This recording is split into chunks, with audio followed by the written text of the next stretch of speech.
تقدیر کیا ہے؟ اگر سب کچھ پہلے سے ہی لکھا لکھایا ہے تو ہم اپنے اعمال کے ذمہ دار کس طرح ہوئے؟ پھر اعمال کی جزا و سزا کیسی؟ پھر جنت و دوزخ کے کیا معنی؟ وضاحت فرمائے۔ بھئی سچی بات یہ ہے کہ اس سوال نے ایک عرصے تک مجھے بھی ستائے رکھا، اور میں سوچتا رہا کہ اگر واقعی اللہ تعالیٰ نے پہلے سے ہی سب کچھ لکھ دیا ہے کہ میں اتنے بج کر اتنے منٹ میں بیٹھ کے یہاں پہ ایک لیکچر دوں گا، یہ تقریر کروں گا، اتنے بج کر اتنے منٹ میں نماز پڑھوں گا، اتنے بج کے اتنے منٹ میں فلاں کو گالی دوں گا، فلاں کو تھپڑ ماروں گا، یہ پہلے سے ایک میرا شیڈول مرتب ہے اللہ کے ہاں، لکھا لکھایا پروگرام چھپا چھپایا موجود ہے، میرے کا قصور؟ جو لکھنے والے کا قصور ہے؟ بات تو خطرناک ہے نا، بات تو خطرناک ہے نا۔ تقدیر کیا ہے؟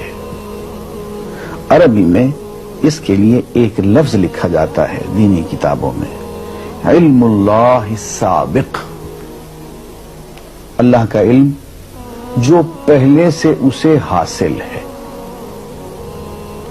اللہ کو معلوم ہے کہ آج میں اتنے بج کر اتنے منٹ پہ اپنی مرضی سے، اپنے ارادے سے، اپنی آزادی فکر اور آزادی عمل پہ، عمل سے کام لیتے ہوئے یہ کام کروں گا۔ اب بھائی کام تو میں اپنی مرضی سے کر رہا ہوں، اپنی آزادی سے، اپنے ارادے سے کر رہا ہوں، لیکن اتنی سی بات تو مانو کہ اللہ تعالیٰ علام الغیوب ہے، علیم بذات الصدور ہے۔ مجھے اپنے بارے میں پتہ نہیں ہے کہ کل 10:10 پہ میں کیا کروں گا، اس کو پتا ہے۔ مجھے اپنے بارے میں پتہ نہیں ہے کہ میں 10 سال کے بعد کہاں ہوں گا، کیا کر رہا ہوں گا، فلاں بج کے فلاں منٹ، اس کو پتا ہے۔ اس کو میرے آزادانہ، خود مختارانہ، فری ول کے ساتھ کیے ہوئے اعمال کا پتا ہے کہ میں اپنی مرضی سے، اپنے فری ول کے ساتھ، اپنے ارادے سے اتنے بج کر اتنے منٹ پہ کیا کروں گا۔ یہ اس نے اپنے ہاں لکھ رکھا ہے، اس لیے اس کو پوری کائنات کا نظام چلانا ہے۔ اس کا علم جو ہے وہ صحیح ہے، لیکن اس کا علم میرے ارادے سے نہیں ٹکراتا ہے۔ یہ بات میں ایک مثال سے سمجھاؤں گا۔ میرے ساتھ ایک واقعہ پیش ہو گیا، اس دن مجھے تقدیر سمجھ میں آ گئی کہ ہوتی کیا۔ 1971 کی بات ہے کہ یہاں اکاؤنٹنٹ جنرل آفس میں میں ڈپٹی اکاؤنٹنٹ جنرل تھا۔ اس زمانے میں ایک مشہور نجومی تھا شیخ صادق، یہاں قلعہ گزر سنگھ میں رہتا تھا۔ وہ پتہ نہیں بیچارہ زندہ ہے یا فوت ہو گیا۔ انہوں نے دروازہ کھولا، میرے کمرے میں آ گیا۔ کہاں صاحب ہم آپ کی خدمت کرنا چاہتے ہیں، ہم آپ کو مستقبل کے بارے میں کچھ بتانا چاہتے ہیں۔ میں نے کہا میرے پاس فضول باتوں کے لیے وقت نہیں ہے، میں علم نجوم وغیرہ کو، اس قسم کے یہ فضول باتوں کو میں نہیں مانتا ہوں، مشغول آدمی ہوں، ان چکروں میں مجھے مت ڈالو۔ اس نے کہا سر مجھے صرف 1 منٹ تو آپ دے دیں۔ میں نے کہا ہاں 1 منٹ دیتا ہوں۔ اس نے ایک بہت بڑا کاغذ میرے سامنے لکھا جس پہ 40 خانے بنے ہوئے تھے، 40 چیزوں کے نام لکھے ہوئے تھے، مختلف چیزوں کے نام، کتاب، قلم، اینک، کاپی، دوات، پینسل، میز، بادل، برکھا، مسجد، مندر، ایسی ایٹ رینڈم چیزوں کے نام، 40 چیزوں کے نام لکھے ہوئے تھے۔ انہیں کہنے صاحب آپ ان میں سے کسی ایک چیز پہ انگلی رکھ دیں یا اس کا نام آپ اس کاغذ پہ لکھ دیں۔ اور مجھے یہ کہتے کہتے اس نے ایک پیس آف پیپر میری میز سے اٹھایا اور اس پہ کچھ لکھا اور اس کو یوں الٹا کے رکھ دیا۔ میں نے کہا تم نے یہ کیا کیا؟ کہنے لگے جی میں نے وہ چیز لکھ دی ہے، وہ نام جو ابھی آپ لکھیں گے۔ تو اب میں پریشان ہو گیا۔ تماشا کی بات ہے نا کہ جو چیز میں سوچ سوچ کے اپنے ارادے سے، اپنی مرضی سے ابھی لکھوں گا، اس نے پہلے جو لکھے وہاں رکھ چھوڑ دیے میرے سامنے۔ اب میں سوچ میں پڑ گیا کہ یار وہ چیز لکھوں جو اس نے نہ لکھی ہو، کبھی میں اس کا ارادہ کروں، کبھی اس کا ارادہ کروں، تنگ آ کے آخر میں نے کسی ایک چیز کو لکھ دیا، اگر میری یہ ہے۔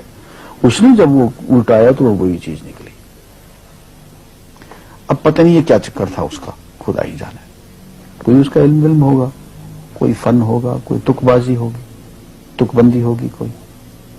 لیکن اس دن مجھے پتا چلا کہ یار اس کو جو کچھ میں نے لکھا ہے اپنے ارادے سے لکھا ہے، اپنی مرضی سے لکھا ہے، اس سے پابند ہو کے نہیں لکھا. کبھی اس میں انگلی لگاتا تھا، کبھی اس پہ آخر چن کے ایک لکھا میں نے. لیکن اس کا وقت کو پہلے سے پتا تھا کہ میں کیا لکھنے والا ہوں، اور اس نے پہلے سے وہاں لکھ کے رکھا ہوا تھا. میں نے کہا یار ایک محدود علم والا آدمی میرے آئندہ کے اعمال کو اپنے ہاں لکھ کے رکھ سکتا ہے. چن کے وہ عمل میں اپنی مرضی سے کر رہا ہوں، اپنے ارادے سے کر رہا ہوں، کوئی مجبوری نہیں ہے اس میں. لیکن وہ میری مرضی والا عمل، میرے اپنے ارادے سے کیا ہوا عمل، پوری آزادی کے ساتھ کیا ہوا عمل، اس نے پہلے سے اپنے یہاں لکھ کے رکھا ہوا.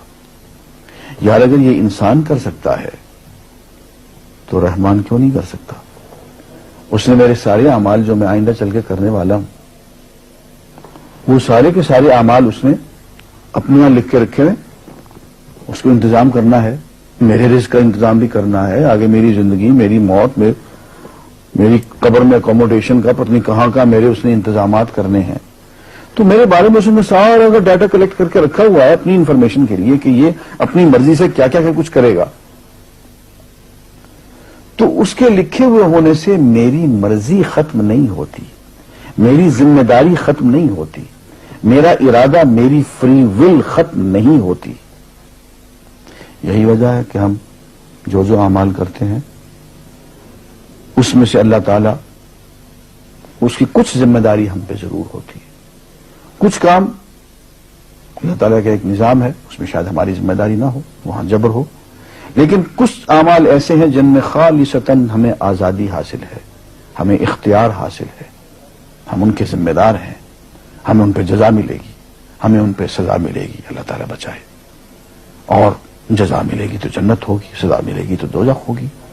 لیکن آزادی عمل اور ارادہ ضرور ہے. یہ الگ بات ہے کہ اللہ تعالیٰ کو پہلے سے ہی معلوم ہے کہ ہم اپنے ارادے سے اور اپنی آزادی اور اپنی مرضی سے ہم آج اور کل اور پرسوں اور سال بھر کے بعد اور 10-20 سال کے بعد ہم کیا کیا کریں گے اس کے ہاں لکھا ہوا ہے. وَعِندَهُ عِلْمُ الْكِتَابِ، اس کے ہاں سب کچھ لکھا ہوا ہے. لیکن ہم جو کرتے ہیں اپنے ارادے سے کرتے ہیں اور اس کے ذمہ دار ہیں. وآخر دعوانا الحمدللہ رب العالمین.